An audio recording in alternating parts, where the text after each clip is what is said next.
এখন রিয়াকশনটা দেখেন, কি খুশি আর কি হাসি। এই হাসিটা লক্ষ টাকা দিয়েও কিনতে পাওয়া যাবে না।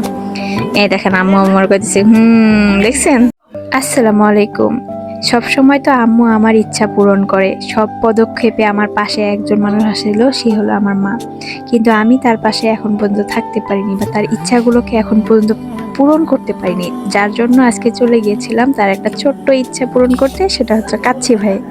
এখন বলো কাচ্চি ভাই কিসের ইচ্ছা পূরণ? আমার আম্মু একদিন বলছিল আমাকে যে সে নাকি কাচ্চি ভাই থেকে কাচ্চি খায় নাই, কিন্তু অলরেডি আমি খায় ফেলছি।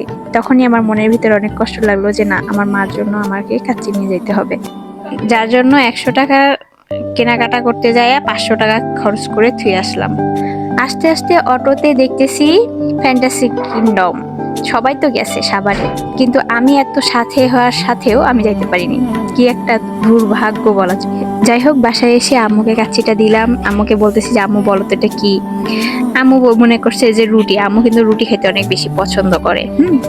তারপরে আম্মুকে বের করতে বললাম। আম্মুকে বললাম যে আগে বাদামের শরবতটা ট্রাই করো, কারণ আমার কাছে কাচ্চি ভাইয়ের বাদামের শরবতটা অনেক অনেক মজা লাগে।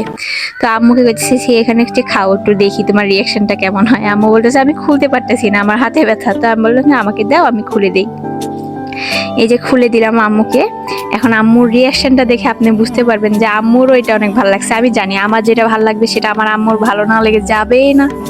যাই হোক, এই দেখেন আম্মুর এখন রিয়াকশনটা দেখেন, কি খুশি আর কি হাসি। এই হাসিটা লক্ষ টাকা দিয়েও কিনতে পাওয়া যাবে না।